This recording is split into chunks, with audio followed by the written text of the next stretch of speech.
Today, we're taking a closer look at the recently launched 2024 KTM Duke 390 and the Triumph Speed 400. And we're going to pit these two newcomer specs head-to-head against each other to find out the pros and cons of each bike and ultimately help you decide which one to go for.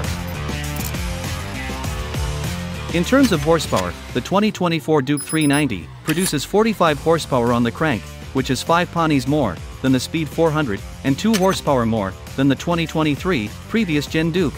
The newer, bigger 2024 Duke's engine is focused on bringing the peak RPM down from 9,500 to 8,500 RPM to achieve faster acceleration and a bigger boost in torque. As for the result, the new Duke is able to churn out 39 Nm of torque at 7,000 RPM, a slight 2 Nm performance uptick from the older model, and also 2 Nm more than what the Speed 400 produces. Weight-wise, the Duke is 5 kilos lighter than the Speed 400, and as for the power-to-weight ratio, with more horsepower and less weight combined, the Duke triumphed over the Speed 400 with a 17% higher power-to-weight ratio. Engine-wise, both bikes feature single-cylinder engines with similar displacement, and in terms of performance, while we don't have the speed test data yet for the 2024 Duke, it is expected for the Duke to outperform the Speed 400, because based on the acceleration test conducted between the Speed 400 and the previous gen Duke, which possessed a 26cc smaller displacement, the test shows that even the older, smaller Duke is faster than the Speed 400 at both the 0 to 60 and 0 to 100 km/h acceleration tests. Hence, the new 2024 Duke, which boasts a larger engine, increased horsepower, and higher torque, theoretically should have no trouble beating the Speed 400 in the acceleration tests, or at the very least, perform on a similar level. However, that doesn't automatically mean that the Speed 400 is inferior to the Duke. The Speed 400's strength is in its more accessible power band, a linear and smooth power delivery that can comfortably carry you around at low RPM, with little throttle openings. It has powers that focused on bottom to mid-range, reducing the need for frequent downshifting, which makes it an excellent commuter. It might lack the top-end power that the Duke has, but if you spend most of your time in traffic and prefer smoothness over a punchy and higher revving engine, the Speed 400 might be a better choice. Moving on to engine specs, the Duke and Speed 400 have nearly identical bore and stroke sizes, with a slight difference of less than a millimeter. And if we compare the new Duke with its predecessor, the bore remains unchanged at 89 mm, and it has a longer stroke, up from 60 mm, which is responsible for the Duke's capacity hike from 373cc to 398cc. Both engines are liquid-cooled. Then, the Speed 400 has a 12:1 compression ratio, while for the Duke, KTM hasn't released the data yet.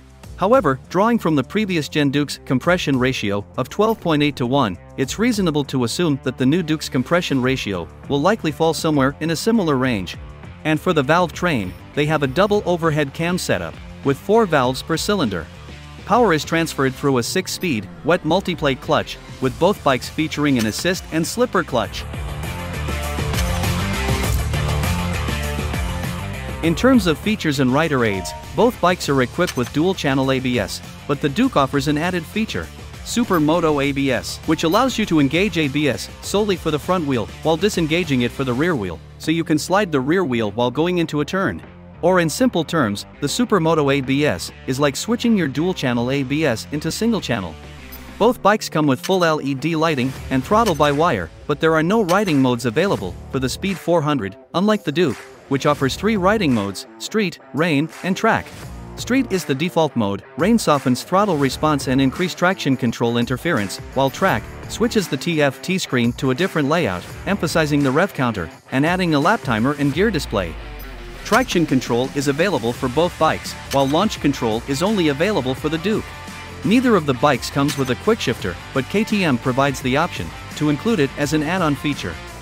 On the dash, the Speed 400 is fitted with a combination of analog speedo and LCD tachometer, while the Duke gets a modern 5-inch TFT display that is also capable of connecting with your smartphone via Bluetooth through the KTM Connect app, where you can access turn-by-turn navigation, call answering, and music control.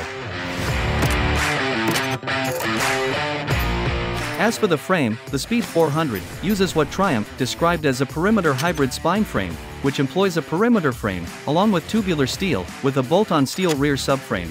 While on the other hand, Duke has a two-piece construction trellis frame, with a main frame made from steel and a pressed cast aluminum subframe. At the front, the Speed 400 suspension duties are handled by a 43mm upside-down, non-adjustable fork, with no marking or brand on it, but it looks a lot like a big piston fork. While for the Duke, as we expect from KTM, where all the suspension is from its WP subsidiary, it is equipped with a 43mm WP Apex upside-down fork that has adjustable rebound and compression, and has 10mm longer travel than the Speed 400. Then, at the rear, the Speed 400 uses a gas-charged monoshock that can be dialed for preload, while the Duke uses an off-center mounted WP Apex monoshock that is tweakable for both preload and rebound, and has 20mm longer travel. For stopping power, both bikes rely on a 4-piston radial mount caliper from Brake, with a slight difference in disc brake diameter, where the Duke's brake caliper is gripping a 20mm larger disc. And for the rear, the Duke has a twin-piston caliper that bites on a 240mm disc, while the Speed 400 has a single-piston caliper with a slightly smaller 230mm disc brake.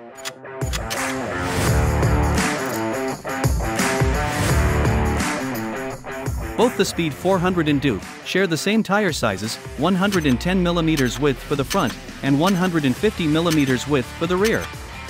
The Speed 400 is fitted with Metzeler Sportec M9RR rubber, while the Duke, as seen in the teaser photo, features a very sporty all-new tire, the Michelin Power 6, which are yet to be announced and launched by Michelin.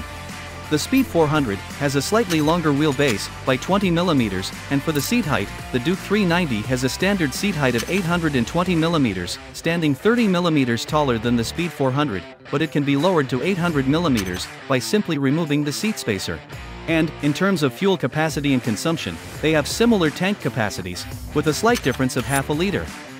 As for fuel consumption, while the data for the Duke is not yet available, by looking at the previous gen Duke, that has a fuel economy of 28 km per liter, we can assume that the newer Duke with a bigger engine will have slightly higher consumption, with a fuel economy of around 26 km per liter.